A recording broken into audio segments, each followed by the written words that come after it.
सो hey guys, स्वागत है आप सभी का एक और नई वीडियो में। आज मैं आप सभी के लिए एक बार फिर से लेकर आ गया हूँ सब्सक्राइबर्स की भेजी हुई कुछ बेहद ही खौफनाक सच्ची कहानियाँ लेकर। अगर आप मेरे चैनल पर नए हो तो इसे सब्सक्राइब करना बिल्कुल ना भूलें, क्योंकि मैं आपके लिए ऐसी स्टोरीज लेकर आता रहता हूँ। अगर आपको अपने साथ घटी कोई घटना मुझे बतानी है तो आप उसे स्क्रीन पर दिख रही मेरी इंस्टाग्राम आईडी या फिर मेरे व्हाट्सएप नंबर के ज़रिए मुझ तक पहुंचा सकते हो। इसके अलावा आप कमेंट्स के ज़रिए मुझे बता सकते हो कि आपको किन टॉपिक्स पर वीडियो चाहिए, ताकि मैं उन्हीं टॉपिक्स पर आपके लिए कहानियाँ ला सकूं। इसी के साथ हम बढ़ते हैं आज की अपनी फर्स्ट स्टोरी की तरफ।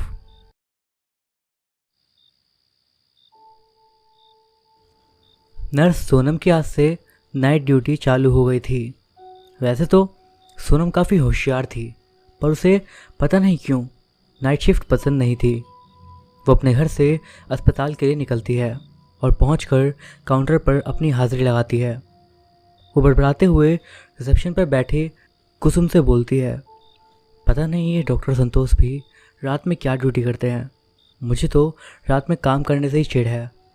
इस पर कुसुम हंसते हुए कहती है, यार सोनम, तेरा बस शरीर तो दिन में भी ना करे और ये अस्पताल बंद हो जाए। ये बोलकर वो हंसने लगती है। इस पर सोनम कहती है, हाँ हाँ तुम भी हंस लो, तुमने वैसे ठीक कहा। ऐसा बोलकर वो भी हंसने लगती है। इस पर कुसुम बोलती है, अब जाओ जल्दी से, वरना डॉक्टर साहब ने देख लिया तो हम दोनों की शामत आएगी। इस पर सोनम कहती है, हाँ ठीक है। सोनम अपने वार्ड की तरफ जा ही रही होती है कि तभी उसे अपने पीछे किसी के होने का एहसास होता है।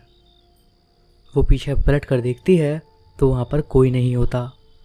इसे वो अपना वहम समझकर आगे बढ़ने लगती है, पर जैसे जैसे वो आगे बढ़ती है उसे अपने पीछे से किसी के होने का एहसास होता है, जिससे उसकी हालत ख़राब हो जाती है और वो लगभग दौड़ते हुए अपने वार्ड में पेशेंट को चेक करने जाती है। वो अपने वार्ड में पहुँचती है तो देखती है कि पेशेंट सो रहा है। वो अपने पीछे पलटती है पर उसे वहाँ पर कोई भी दिखाई नहीं देता।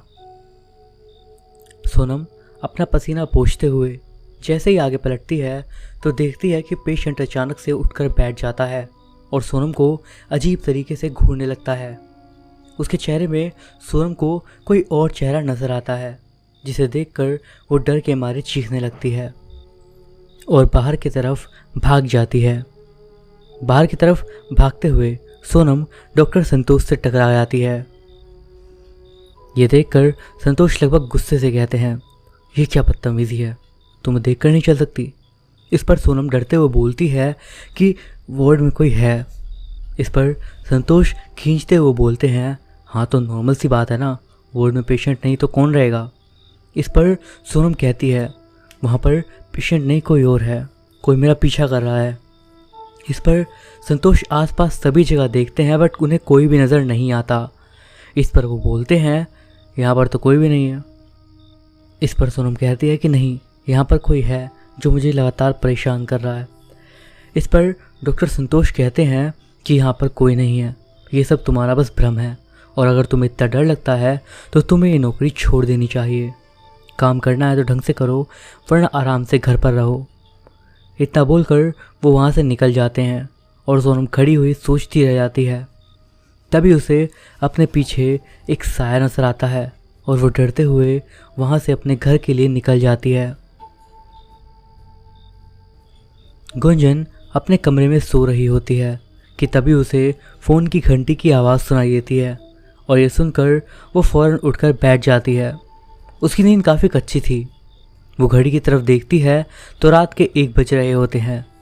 वो सोचते हुए नीचे हॉल में आती है तो उसे समझ नहीं आता कि इतनी रात गए किसने कॉल करा होगा।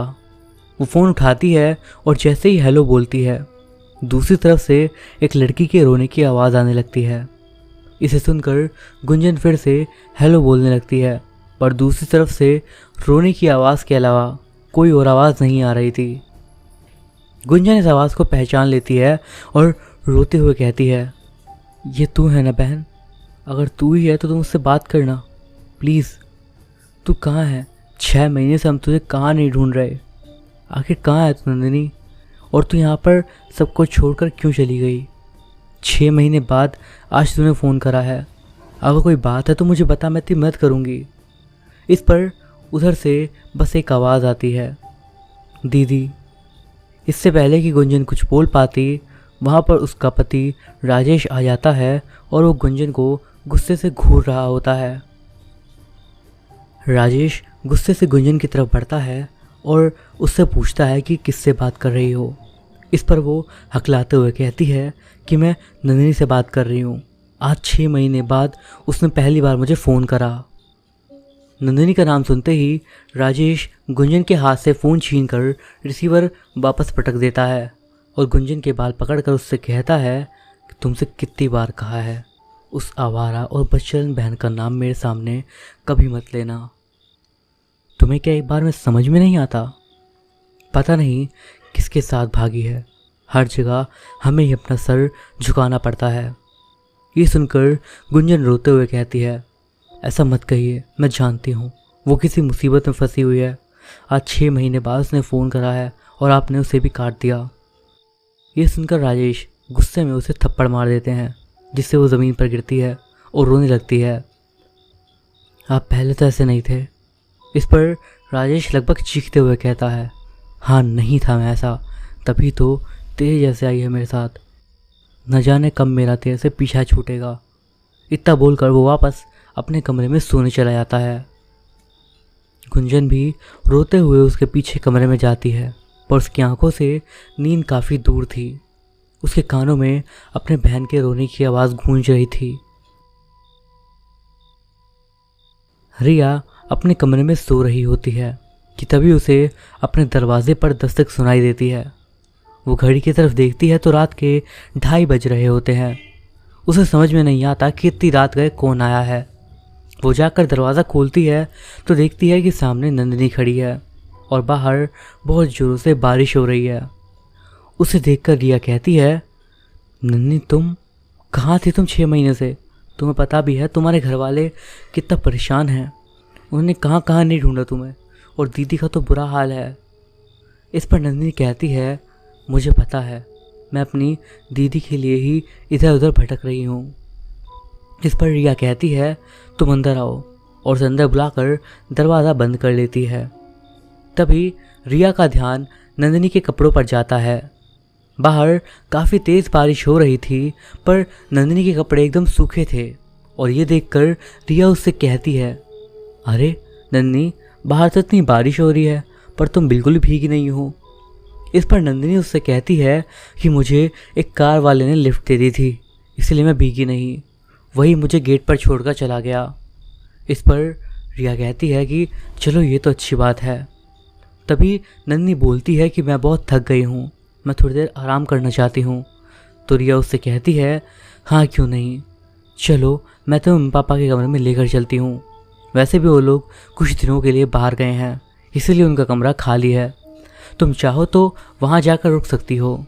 और नंदिनी को उस कमरे में छोड़कर वो वापस अपने कमरे में आ जाती है। रिया अपने कमरे में आकर सबसे पहले गुंजन को फ़ोन करती है। गुंजन फ़ोन की घंटी सुनकर तुरंत दौड़कर हॉल में आती है और कॉल रिसीव करती है, इस उम्मीद में कि शायद नंदिनी ने दोबारा कॉल करा होगा। पर सिर्फ नंदिनी नहीं रिया होती है और वो उससे कहती है, दीदी नंदिनी यहाँ मेरे घर पर है। ये सुनकर गुंजन उससे कहती है कि रिया तुम कुछ भी करके उसे कल सुबह तक अपने घर पर रोके रहना। कल मैं तुम्हारी जिया से कुछ बहाना बनाकर तुम्हारे घर आती हूँ। अगर उन्हें पता चल गया कि मैं तुम्हारे घर पर नन्नी से मिलने आई हूँ तो गुस्से से आग बबूला हो जाएंगे। अगले दिन सुबह ही गुंजन मंदिर का बहाना बनाकर जल्दी से रिया के घर पहुँच जाती है और उससे पूछती है कि कहाँ है वो। तब रिया कहती है, मेरे पापा के कमरे में आराम कर रही है, शायद थकने के कारण काफ़ी ज़्यादा गहरी नींद में सो रही है, इसीलिए अब तक नहीं उठी। जब वे दोनों नंदी के कमरे में जाते हैं तो देखते हैं कि नंदी वहाँ नहीं होती। ये देखकर गुंजन रिया से कहती है, कहाँ है वो? दीदी मैंने तो उसे यहीं पर छोड़ा था, पता नहीं कहाँ चली गई। मैंने तो उसे बाहर जाते हुए भी नहीं देखा, और अगर वो कहीं गई भी होती तो घर तो खुला ही होना चाहिए था ना, पर जब आप आए तो घर अंदर से बंद था। मैंने ही आपके लिए दरवाज़ा खोला। इस पर रिया और गुंजन वहीं खड़े होकर नंदिनी के बारे में सोचते रह जाते हैं। राजेश आईने के सामने खड़े होकर शेविंग कर रहा होता है। तभी उसे अपने पीछे किसी के होने का एहसास होता है। उसे लगता है कि गुंजन मंदिर से वापस आ गई है, तो वो बिना पीछे देखे कहता है, आ गई महारानी। पर गुंजन कोई जवाब नहीं देती। इस पर राजेश चिढ़ते हुए कहता है, अब क्या मुंह में दही जमा ली है, कुछ बोलोगी भी? और शेविंग करने लगता है। अचानक उसका शेविंग करता हुआ हाथ हवा में ही रुक जाता है। वो छुड़ाने की बहुत कोशिश करता है पर छुड़ा नहीं पाता, और तभी उसके शेविंग ब्लेड से उसके गालों पर गहरा कट लग जाता है। ऐसा लगता है जैसे किसी ने उसके हाथों को ज़बरदस्ती पकड़कर उसके चेहरे पर ये घाव दिए हों। उससे बहुत खून निकलने लगता है, और ये सब देखकर राजेश गुस्से से पागल हो जाता है और पीछे पलटता है तो वो देखता है गुंजन हाथों में पूजा की थाली ले खड़ी है। राजेश को अपनी तरफ मुड़ते देखकर उसके हाथ से पूजा की थाली छूट जाती है और वो थर थर काँपने लगती है। राजेश गुस्से से उसके पास आता है और उसके हाथ से पूजा की थाली नीचे फेंक देता है और उसके गाल पर एक तमाचा मारकर उसे गिरा देता है। बोल कहाँ गई थी? इस पर गुंजन डरते हुए कहती है, मैं तो रिया के घर गई थी। इस पर वो बोलता है, अच्छा तो तू रिया के घर पर मंदिर की पूजा करती है? इस पर गुंजन रोते हुए बोलती है कि मैं रिया के घर पर नंदिनी से मिलने गई थी। मुझे डर था कि अगर मैं आपको बताऊंगी तो आप मुझे जाने नहीं दोगे, इसीलिए मैंने आपसे झूठ बोला। इस पर वो गुस्से से बोलता है, देख मैंने तुझे पहले ही इतनी बार समझाया है कि मेरे सामने उसका नाम मत लिया कर। वो जिंदा है, मर गई, किसके घर पर है, किसके घर पर नहीं है, तुझे इससे कोई मतलब नहीं होना चाहिए। और अगर उसके बाद भी तूने मेरी बात नहीं मानी तो मैं तुझे जान से मार दूंगा। आज तो हद ही हो गई, तूने मुझे जान से मारने की कोशिश करी। इस पर गुंजन बोलती है, नहीं मैंने ऐसा कुछ नहीं करा, मैं तो अभी अभी मंदिर से आई हूँ। इस पर राजेश कहता है, तो क्या मैं झूठ बोल रहा हूँ? जिस पर गुंजन नाम में अपना गर्दन हिलाती है। गुंजन डरते हुए राजेश से कहती है, आपके घाव से खून निकल रहा है, मैं दवाई लगा देती हूँ। इस पर राजेश उसे धक्का देता है और कहता है, जे जल्दी से लेकर आ, और खुद कुर्सी पर बैठकर अपने घाव को सहलाने लगता है। जब गुंजन उसे दवा लगाने लगती है तो जलन के मारे वो उसे धक्का दे देता है और बोलता है, तूने तो कसम खा ली है मुझे जान से मारने की। और ये कहकर जैसे ही गुंजन की तरफ वो बढ़ता है, धड़ाम से वो नीचे गिर जाता है। ऐसा लगता है जैसे किसी ने उसके पैरों को पकड़कर उसे जानबूझकर गिरा दिया हो। ये सब देखकर वो और गुस्से से पागल हो जाता है और गुस्से से गुंजन के बाल पकड़कर उससे कहता है, ये सब तू ही कर रही है ना? गुंजन रोते हुए नाम में गर्दन हिलाती है, मैं तो आपके सामने यहीं पर गिरी पड़ी थी, भला मैं कुछ कैसे कर सकती हूँ? इस पर राजेश कुछ सोचने लगता है और उससे बोलता है, जो दफ़ा हो जाए मेरी नज़रों से। इससे गुंजन रोते हुए वहाँ से अपने कमरे में चली जाती है। तभी राजेश को अपने पीछे खिड़की पर किसी का साया नज़र आता है। वो दौड़कर जाकर देखता है, पर तब तक वो साया वहाँ से गायब हो चुका होता है। गुंजन के पापा उमेश जी हॉल में बैठकर अखबार पढ़ रहे होते हैं। तभी उनकी पत्नी निधि उनके लिए चाय लेकर आती है और वो चाय बनाकर उन्हें पकड़ाती है। तभी उमेश जी को नंदिनी के कमरे से किसी लड़की के खिसकने की आवाज़ आती है। ये सुनकर वो अपना चाय का प्याला नीचे रखकर इधर उधर देखने लगते हैं। उन्हें ऐसे देखकर उनकी पत्नी उससे पूछती है, क्या हुआ? इस पर उमेश जी कहते हैं, तुमने आवाज़ नहीं सुनी? निधि कहती है, कौन सी? कोई आवाज़ नहीं सुनी मैंने तो। पर उमेश जी को लगातार वो आवाज़ आ रही होती है। वो वहाँ पर पहुँचकर देखते हैं कि नंदिनी अपने बेड पर बैठकर अपने सर को झुकाकर रो रही होती है और उसे ऐसे देखकर उसके पापा बोलते हैं, बेशर्म आ गई तू, अब भी चैन नहीं मिला।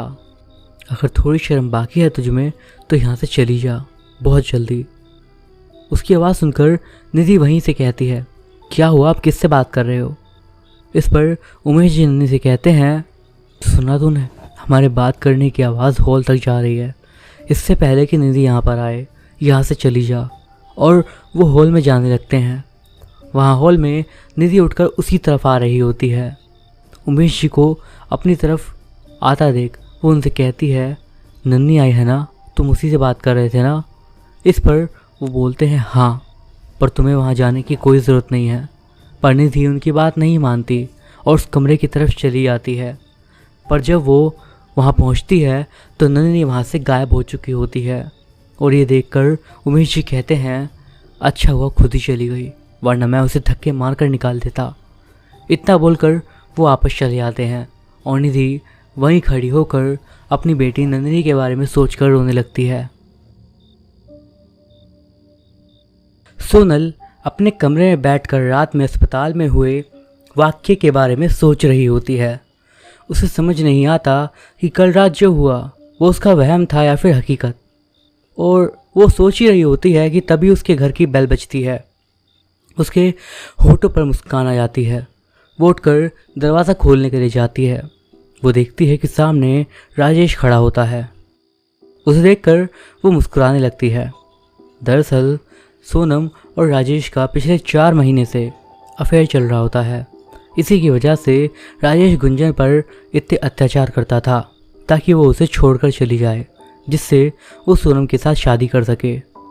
तभी सोनम की नज़र राजेश के चेहरे पर जाती है, जहां उसके गालों पर वो चोट के निशान होते हैं जो उसे सुबह शेविंग करते समय लगे थे। तो पूछती है कि कैसे लगी। इस पर वो बोलता है, क्या बताऊं, जब से मनूस मेरी ज़िंदगी में आई है कुछ भी अच्छा नहीं हो रहा। खैर छोड़ो। वो दोनों अंदर जाते हैं और सोनम फर्स्ट एड बॉक्स लाकर उसको मलहम लगाने लगती है और राजेश के बगल में बैठते हुए कहती है, कभी कभी छोटा घाव भी नासूर बन जाता है। ऐसे किसी घाव को नज़रअंदाज नहीं करना चाहिए। तो और क्या करूं मैं, वो मनूस मेरा पीछा छोड़ने को तैयार ही नहीं है। तो तुम साफ साफ उसे बता क्यों नहीं देते। तो राजेश बोलता है, ये मैं नहीं कर सकता, मेरे भी कुछ दायरे हैं। इस पर सोनम कहती है, साफ साफ क्यों नहीं बोलते कि तुम उसे छोड़ना नहीं चाहते और मेरे साथ बस टाइम पास कर रहे हो। नहीं, तुम गलत समझ रही हो। अरे मैंने कितने अत्याचार नहीं करे, पर वो है कि सती सावित्री बनकर मेरे गले में पड़ी हुई है, जिसे मैं चाह कर भी निकाल नहीं पा रहा हूँ। ठीक है, अगर उसे ऐसे समझ नहीं आ रहा तो हम दूसरे तरीके से समझाएंगे। इस पर राजेश बोलता है, मैं कुछ समझा नहीं। इस पर वो मुस्कुराने लगती है और बोलती है, इधर आओ।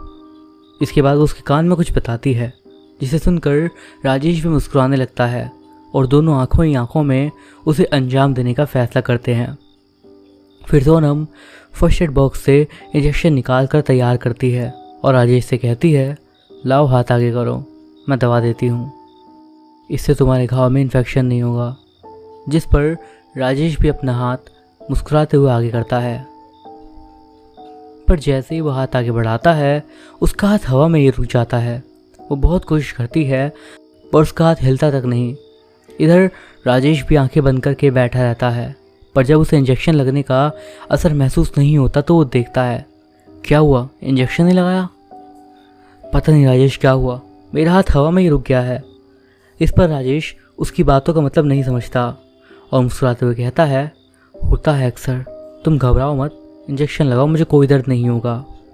सोनम लाख कोशिश करती है पर वो इंजेक्शन नहीं लगा पाती। तभी अचानक से उसका हाथ हवा में हिलता है और राजेश के हाथों पर एक जोरदार खरोंच मार देता है। इंजेक्शन राजेश के हाथों में घुसकर उसके हाथ पर एक गहरा घाव दे देता है, जिससे राजेश चिढ़कर खड़ा हो जाता है और कहता है, ये क्या करा तुमने, तुम्हारी जगह गुंजन होती ना, अभी तक उसकी जान ले लेता हो। इस पर सोनम हड़बड़ाते हुए कहती है, गलती से हो गया, पता नहीं कैसे हो गया सब, मैंने जानबूझकर नहीं करा। हाँ, इतना बड़ा कट तो अपने आप लग गया ना। इस पर सोनम कहती है, पता नहीं पिछले कुछ दिनों से मेरे साथ कुछ अजीब सा हो रहा है, मैं जो नहीं करना चाहती वो भी हो रहा है। अभी पता नहीं कैसे मेरा हाथ हवा में ही अटक गया था। मैंने बहुत कोशिश करी पर मेरा हाथ नहीं हिल रहा था और फिर जब अचानक से ऐसा लगा जैसे किसी ने मेरा हाथ पकड़कर तुम्हारे हाथ पर घाव मार दिया हो। ये सुनकर राजेश भी कहता है, मेरे साथ भी कुछ दिनों से ऐसा हो रहा है, मुझे भी समझ नहीं आ रहा कि ये सब क्या हो रहा है। और फिर राजेश और सोनम सोफे पर बैठकर ही इस बारे में बात करने लगते हैं। इधर रिया किचन में अपने लिए दोपहर का खाना बना रही होती है। तभी उसके दरवाजे की घंटी बजती है वो किचन से बाहर दरवाज़ा खोलने के लिए चली जाती है। दरवाज़ा खोलती है तो देखती है कि नन्नी सामने खड़ी थी, जिसे देखकर वो बोलती है, तू कहाँ थी? सुबह कहाँ चली गई थी? तुझे पता है गुंजन दीदी आई थी और तुझे ना पाकर कितनी उदास हो गई थी।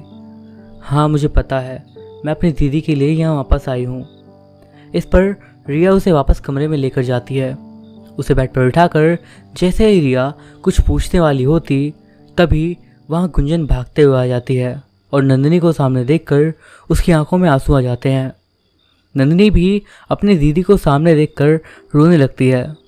दरअसल सुबह जब गुंजन रिया के घर आई थी, तब वो रिया से कह कर गई थी कि अगली बार जब नंदिनी तुम्हारे घर आए तो मुझे सिर्फ मिस कॉल मार देना, मैं दौड़े दौड़े यहाँ पर आ जाऊँगी।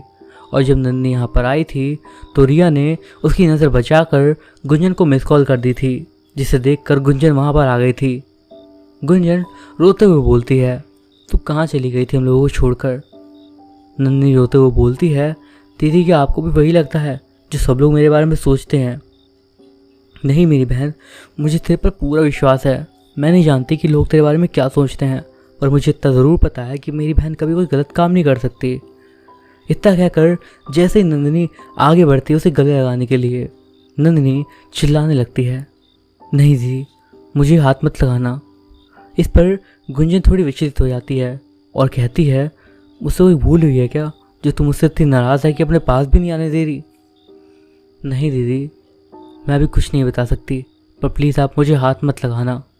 पर गुंजन उसकी बात नहीं मानती और उसे छूने के लिए जैसे ही हाथ बढ़ाती है, वो दौड़कर वहाँ से बाहर चली जाती है। गुंजन उसके पीछे आवाज़ लगाते हुए जाती है, पर वो रुकती नहीं और पता नहीं कैसे पल भर में ही कहीं गायब हो जाती है।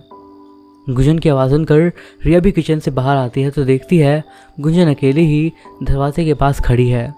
जब वो बाहर जाकर देखती है तो पाती है कि वहाँ से बहुत दूर नंदिनी दौड़ते हुए जा रही होती है। गुंजन थके हुए कदमों से बाहर आती है और घर का दरवाज़ा खोलकर जैसे ही अंदर हॉल में आती है, उसके सामने से राजेश की तस्वीर ज़मीन पर गिर जाती है और चूर चूर हो जाती है। ये देखकर गुंजन दौड़कर उसकी तस्वीर उठाती है। तभी उसे सीढ़ियों पर किसी के उतरने की आवाज़ आती है और जब वो ऊपर की तरफ देखती है तो ऊपर से नंदिनी आ रही होती है। उसे सामने देखकर गुंजन उससे बोलती है, तुम यहाँ पर? हाँ दीदी, मैं तुम्हारा इंतज़ार कर रही थी, तुम्हारे लिए ही तो दर दर भटक रही हूँ। इस पर गुंजन बोलती है, मैं कुछ समझी नहीं। तो नंदिनी कहती है, तुम बहुत भोली हो दीदी, कुछ समझती ही तो नहीं। तुम जिसे रात दिन भगवान समझकर पूछती हो वो भगवान नहीं शैतान है।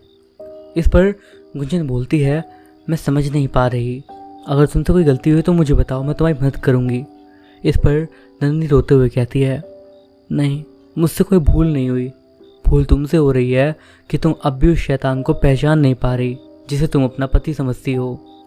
इस पर वो ज़ोर से चिल्लाते हुए कहती है, ये क्या बक रही हो तुम? नंदिनी भी उसी आवाज़ में कहती है, मैं सच बोल रही हूँ, उसका किसी और के साथ अफेयर है और वो उसके साथ मिलकर यहाँ तुम्हें मारने आ रहा है। मैं तुम्हें यहाँ पर उससे बचाने आई हूँ। इस पर गुंजन गुस्से में नंदिनी पर हाथ उठा देती है, पर उसका हाथ नंदिनी के शरीर से आर पार निकल जाता है और ये देखकर तो गुंजन के होश ही उड़ जाते हैं। इस पर नंदिनी रोते हुए कहती है, तुम उसे क्या मारोगी जो बहुत पहले ही जान से मर चुका है? क्या तुम नहीं जानना चाहोगी कि मेरा हत्यारा कौन है? जिस पर गुंजन किसी तरह बस अपनी गर्दन हिला पाती है।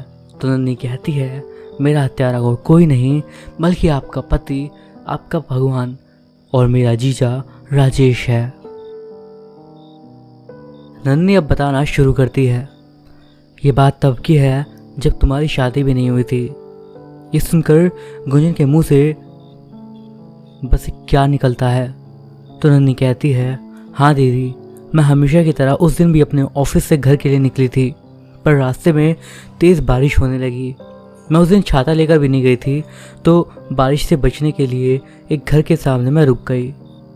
वहाँ खड़े मुझे मुश्किल से 10 मिनट हुए होंगे कि बारिश बहुत तेज़ होने की वजह से मैं पूरी तरह से भीग गई थी। मेरे कपड़ों से और बालों से लगातार पानी टपक रहा था।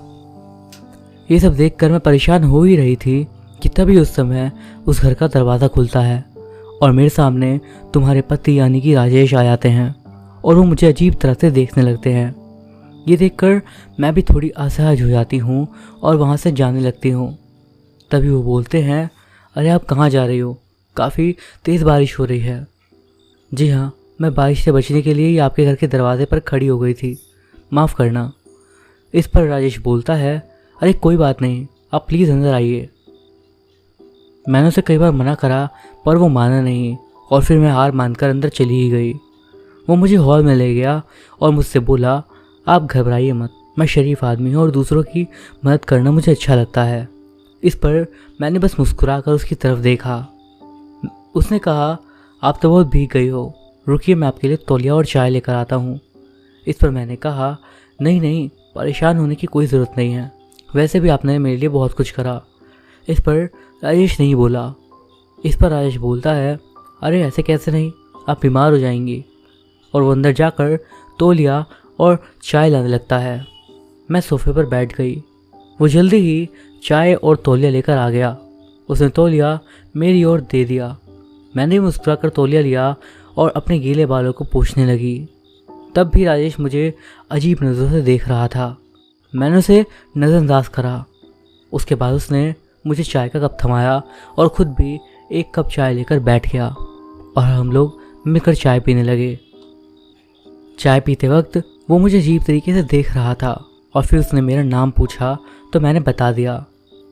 फिर उसने वही सब सवाल पूछे, मैं कहाँ रहती हूँ, इस टाइम पर क्या कर रही थी। तो उसके सवाल मुझे थोड़े अजीब लगने लगे और मैं थोड़ा असहज होने लगी। फिर भी मैं खुद पर काबू करके उसके सामने मुस्कुराते हुए बैठी रही। फिर उसने मुझसे कहा, देखिए मौसम भी कितना अच्छा हो रहा है, ये बारिश की बूंदें आपके चेहरे पर गिरकर खुद को बहुत खुशनसीब समझ रही होंगी। तब उसकी इस बात से मैं गुस्सा हो गई और चाय का कप वहीं रखकर खड़ी हो गई और कहने लगी, अब मुझे चलना चाहिए। इस पर आयुष तुरंत खड़ा हो गया, अरे आप तो बुरा मान गई, देखिए मैंने जो कहा दिल से कहा। उसकी बात से अब मुझे चिढ़ होने लगी थी। मैंने उससे बोला, लगता है आप ज़्यादा ही फिल्में देखते हो। और उस पर वो बेशर्म की तरह हंसने लगा और कहता है, मुझे रोमांटिक मूवीज़ बहुत पसंद हैं और शायद उसी का असर है कि मुझे पहली नज़र में आपसे प्यार हो गया। ये बात सुनकर मेरा गुस्सा बढ़ गया और मैं दरवाजे की तरफ जाने लगी पर उसने पीछे से मेरे कंधे पर हाथ रख दिया। मैंने अपने गुस्से को पीते हुए शांति से कहा, कंधे से हाथ हटाइए। मैंने दोबारा बोला पर वो नहीं हटाया। अब मैं अपना गुस्सा और बर्दाश्त नहीं कर सकी और मैंने उसके मुंह पर एक करार थप्पड़ मार दिया।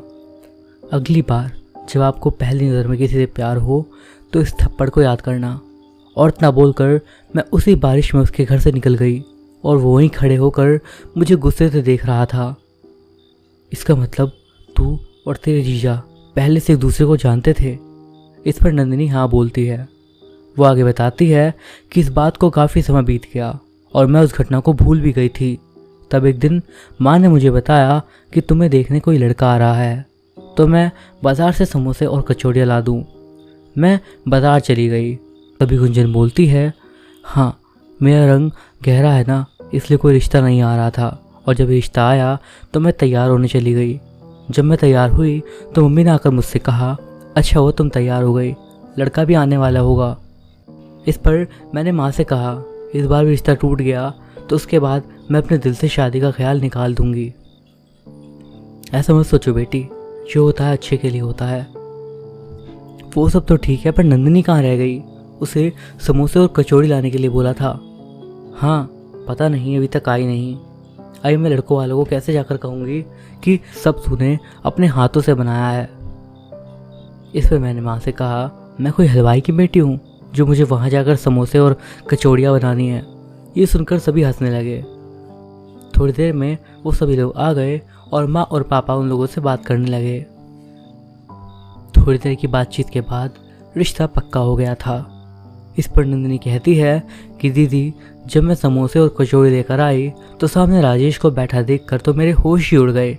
पर जब माँ ने मुझे बताया कि राजेश ने तुम्हारे लिए हाँ कह दी है तो मैंने चुप रहना ही बेहतर समझा और किसी से कुछ नहीं बोला और इस तरह तुम्हारी और राजेश की शादी हो गई। हाँ, शादी के बाद शुरू में तो उन्होंने मेरा बहुत ख्याल रखा और मैं खुद को बहुत ज़्यादा भाग्यशाली समझने लगी थी। इस पर नंदिनी बोलती है, हाँ इन्हीं सब बातों ने मुझे भी उनका भक्त बना दिया था और मैं भी उनकी सारी पिछली यादें भुलाकर अपने दिल से मिटा चुकी थी। जब मैं कभी ऑफिस से छूटकर जीजा जी के पास जाती और कहीं बाहर घूमने फिरने को कहती तो मुझसे कहते कि नहीं, तुम्हारी दीदी अकेली होगी घर पर और उसकी तबीयत ठीक भी नहीं रहती, तो मुझे उसको लेकर डॉक्टर के पास जाना है, हम फिर कभी चलेंगे। और इसी तरह सब कुछ अच्छा चल रहा था। फिर एक दिन जीजा घर आए, मैंने दरवाज़ा खोला, हाय हेलो करा तो उन्होंने कोई जवाब नहीं दिया और सीधा मम्मी पापा के पास गए और उन्होंने कहा कि आपकी बेटी ने मुझे परेशान करके रखा है। ये सुनकर मम्मी पापा भी डर गए और बोले क्या हुआ? यही तो बात है मम्मी जी, कोई गलती ही तो नहीं होती उससे। और सब लोग हंसने लगते हैं। ये सुनकर सभी ने राहत की भी सांस ली। इस पर जीजा जी कहते हैं देखिए ना, उसकी तबीयत ख़राब है, डॉक्टर ने मुझसे कहा है कि मैं उसे कहीं हिल स्टेशन घुमाने ले जाऊं, पर वो मानने को तैयार नहीं है और कहती है कि नहीं, आपको ऑफिस है, आपको ज़्यादा छुट्टियां मिलती हैं, मैं ठीक हो जाऊंगी। मैं उसे समझा कर थक गया हूँ, अब आप ही बताइए मैं क्या करूँ। इस पर मैं जीजा के सामने आ गई और उनसे कहा मैं हूँ ना, आप परेशान क्यों हो रहे हो? वैसे भी मेरी कॉलेज की छुट्टियाँ हो गई हैं तो मैंने किसी सहेली के साथ जाने का विचार करा था, लेकिन अब मैं आप लोगों के साथ ही हिल स्टेशन चल दूँगी। मैं साथ में रहूँगी तो दीदी मना भी नहीं करेगी। ये सुनकर जीजा जी ने बोला ठीक है, ये तो तुमने सही कहा, एक काम करो, तुम मेरे हिल स्टेशन वाले फार्म हाउस पर चली जाओ और वहाँ जाकर अपनी दीदी को फ़ोन करके बुला लेना। फिर 2 दिन बाद मैं और तुम्हारी दीदी भी वहाँ पर आ जाएंगे। ये सुनकर मैंने कहा हाँ ठीक है और अगले दिन मैं हिल स्टेशन जाने के लिए तैयार हो गई। इसके लिए जीजा जी ने एक ड्राइवर को भेजा था और उसके साथ मैं हिल स्टेशन के लिए निकल पड़ी। हम लोग फार्म हाउस पर पहुंच गए। ड्राइवर ने मेरा सामान अंदर रखा और मुझसे कहा अगर आपको कुछ चाहिए हो तो मुझे बता देना, मैं ये बाहर ही हूँ। इसके बाद मैं घूम कर वो घर देखने लगी। जाते वक्त उस ड्राइवर ने बाहर से दरवाज़ा बंद कर दिया और मुझे पता भी नहीं चला। फिर उसने टेलीफोन का तार भी काट दिया था ताकि मैं आपको फ़ोन ना कर सकूं। जब मैं पूरी तरह घूम चुकी थी घर, तब मुझे आपको फ़ोन करने का याद आया और हाल ही में रखे टेलीफोन के पास जाकर आपका नंबर जब मैंने मिलाया तो फ़ोन लगा ही नहीं। मैंने बहुत बार ट्राई करा और फिर थक हार कर बैठ गई। फिर मैं दरवाजे के पास गई तो दरवाज़ा भी नहीं खुला। मैंने ड्राइवर को बहुत आवाज़ लगाई पर कहीं से कोई भी आवाज़ नहीं आई। आखिरकार मैं थक गई तो मैं किचन में गई और अपने लिए चाय बनाकर लाई और सोफे पर बैठकर चाय पीने लगी। चाय पीने के बाद मैंने अपने बैग से मैगज़ीन निकाली और पढ़ने लगी। थोड़ी देर में ही मुझे नींद आने लगी और मैं वहीं सोफे पर बैठी बैठी सो गई। जब मैंने आंखें खोली तो मैंने देखा कि किसी कमरे के बेड पर थी और मेरे सामने एक चेहरा था जो कि हंस रहा था। मेरा सर बहुत भारी हो रहा था और मैं चाहकर भी उठ नहीं पा रही थी। किसी तरह जब मैंने अपनी आंखों पर जोर डाला तो देखा कि वो राजेश ही था। मैंने उससे कहा कि आप यहाँ, तो दीदी कहाँ हैं और ये मुझे क्या हो गया है, मेरा सर इतना भारी क्यों है? इस पर वो हंसते हुए बोलता है ये सब मेरी ही प्लानिंग थी तुम्हें यहाँ बुलाने की, तुझे क्या लगा तू मुझे थप्पड़ मारकर चली जाएगी और मैं तुझे जाने दूंगा? अरे तुझसे बदला लेने के लिए तो मैंने तेरी इस भद्दी सी बदसूरत बहन से शादी कर ली। इतने दिनों तक अच्छे बनने का नाटक करा ताकि आज मेरा मकसद पूरा हो जाए। मैं उसके सामने बहुत रोई, गिड़गिड़ाई, उससे खुद को छोड़ देने के लिए भीख मांगी पर उस पर कोई असर नहीं हुआ। और इस तरह उस दिन सिर्फ मेरी इज्जत ही तार-तार नहीं हुई बल्कि उसने मुझे जान से भी मार डाला और वहीं फार्म हाउस के बगीचे में गाड़ दिया। तब से लेकर आज तक मैं एक आत्मा बन के भटक रही हूँ। मैंने तो उसे अपनी हत्या के लिए माफ़ भी कर दिया था, पर अब वो तुम्हें मारने की प्लानिंग कर रहा है और मैं ये नहीं होने दूंगी। जो मेरे साथ हुआ है मैं किसी के साथ नहीं होने दूंगी। उसने तो एक थप्पड़ का बदला लेने के लिए हम दोनों बहनों की ज़िंदगी बर्बाद कर दी। ये सब सुनकर गुंजन सोफे पर बैठकर फूट फूट कर रोने लगी और कहा मेरी बहना, जो तूने अपनी दीदी के लिए बलिदान दिया है, ऐसा बलिदान आज तक किसी ने नहीं दिया होगा। मुझे माफ़ कर दे कि मैंने तुझे गलत समझा। इस पर नंदिनी बोलती है नहीं, इसमें आपकी कोई गलती नहीं है। तो गुंजन बोलती है अब आगे क्या होगा? इस पर नंदिनी कुछ बोलती है और दोनों तैयारी करने लगते हैं। राजेश सोनम के साथ बैठकर अपने घर आता है। सोनम गाड़ी में बैठकर राजेश को एक बोतल देती है और कहती है अपनी पत्नी को पानी में मिलाकर ये दवाई दे देना, इससे उसका दम घुटने लगेगा और बेचैनी होने लगेगी। फिर तुम मुझे फ़ोन कर देना और मैं आकर उसे इंजेक्शन दे दूँगी। इससे उसका काम हमेशा के लिए तमाम हो जाएगा और हम दोनों हमेशा साथ रहेंगे। राजेश घर का दरवाज़ा खोलकर अंदर जाता है तो देखता है सामने गुंजन नीचे बैठकर उसकी टूटी हुई तस्वीर के टुकड़े उठा रही होती है। राजेश उसके पास जाकर खड़ा हो जाता है। राजेश को सामने खड़ा देखकर गुंजन घबरा जाती है और रोते हुए कहती है, वो गलती से फ़ोटो गिर गई थी, मैं अभी साफ़ कर देती हूँ। ये सुनकर राजेश उसे कंधे पकड़कर उठाता है और बोलता है, अरे कोई बात नहीं, वैसे भी तुम्हारी तबीयत ख़राब है, तुम्हें ये सब करने की कोई ज़रूरत नहीं है।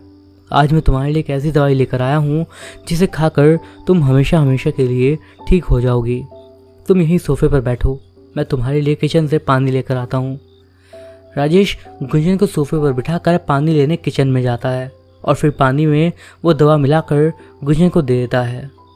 गुंजन वो पानी पी लेती है और तभी थोड़ी देर बाद वो अपना गला पकड़कर छटपटाने लगती है। उसे ऐसे देखकर राजेश के चेहरे पर मुस्कान आ जाती है और वो उससे कहता है, रुको, मैं अभी डॉक्टर को बुलाता हूँ। और वो इशारा करके सोनम को घर में बुला लेता है। सोनम अंदर आती है और वो जहर का इंजेक्शन तैयार करने लगती है। ये सब देखकर गुंजन बहुत डर जाती है और भागने की कोशिश करती है, पर राजेश उसे पकड़ लेता है और तभी सोनम भी अपने हाथ से उसको पकड़ लेती है और वो दोनों मिलकर गुंजन को इंजेक्शन लगाने की बहुत कोशिश करते हैं, पर गुंजन पकड़ में नहीं आ रही होती है। इस पर सोनम गुस्से से राजेश से बोलती है, क्या कर रहे हो, इसका हाथ पकड़ो। तभी देखते ही देखते गुंजन नंदिनी में बदल जाती है और सोनम के गालों पर एक ज़ोरदार तमाचा मारती है। मुझे इंजेक्शन लगाएगी, इतनी हिम्मत तेरी, ये इंजेक्शन अब मैं लगाती हूँ, देखती हूँ तू कैसे बचेगी। सोनम और राजेश दोनों के होश उड़ जाते हैं और दोनों भागने की कोशिश करते हैं, पर हर तरफ से दरवाजे और खिड़कियाँ बंद हो जाती हैं और वो लोग उस घर में कैद हो चुके होते हैं। सोनम बहुत गिड़गिड़ाती है पर नंदिनी पर उसका कोई असर नहीं होता। फिर वो इंजेक्शन हवा में उड़कर सीधा सोनम के हाथ में आ घुसता है और उसका सारा जहर उसके शरीर में समा जाता है। देखते ही देखते सोनम की वहीं मौत हो जाती है और सोनम का यह हाल देखकर राजेश डर के मारे भागने लगता है, पर तभी नंदिनी उसके सामने आ जाती है और अपने सामने उसे देखकर वो डर कर पीछे गिर जाता है। माफ़ कर दो, मुझे जाने दो, मैं तुम्हारी बहन का पति हूँ। ये सुनकर नंदिनी कहती है, तेरे जैसा पति होने से अच्छा है कि मेरी बहन विधवा ही रहे। जैसे तूने मेरी बहन को मारने की कोशिश करी, अब उसी जहर से मैं तुझे मारूंगी। और देखते ही देखते हवा में वही जहर भरा पानी का गिलास आ जाता है। राजेश उसे पीने के लिए मजबूर हो जाता है। वो कोशिश करता है पर चाह कर भी खुद को रोक नहीं पाता और जैसे ही उसके शरीर पर उसका नियंत्रण जाने लगता है और थोड़ी ही देर में उसकी मौत हो जाती है। इस तरह नंदिनी दोनों पापियों को उनकी सज़ा देकर अपनी बहन गुंजन से बोलती है, तुम इसकी मौत का शौक मत बनाना। नहीं मेरी बहन, मैं इस आदमी की मौत का शौक क्यों बनाऊंगी? अरे इसने तो मुझसे शादी भी कहाँ करी थी, इसने तो सिर्फ बदला लेने के लिए हम दोनों की ज़िंदगी बर्बाद कर दी। मैं तो फिर भी जिंदा हूँ, पर तू हम लोगों से बहुत दूर जा चुकी है। इस पर नंदिनी अपनी बहन को आंसू भरी नज़रों से देखती है और फिर वहाँ से गायब हो जाती है।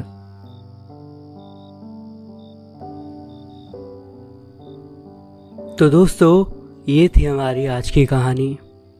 आपको आज की कहानी कैसी लगी मुझे कमेंट्स के ज़रिए ज़रूर बताइएगा और प्लीज़ आप मेरी बातों को इग्नोर ना करा करिए, क्योंकि आप सभी बस कहानियों को सुन लेते हैं लेकिन आप ना तो वीडियो को लाइक करते हैं और ना ही कोई कमेंट।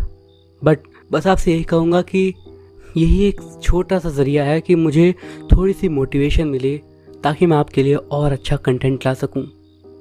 बस आपसे यही कहूँगा। इसी के साथ मैं मिलता हूँ आपसे अगली वीडियो में। अभी के लिए आपसे विदा लेता हूँ। बाय।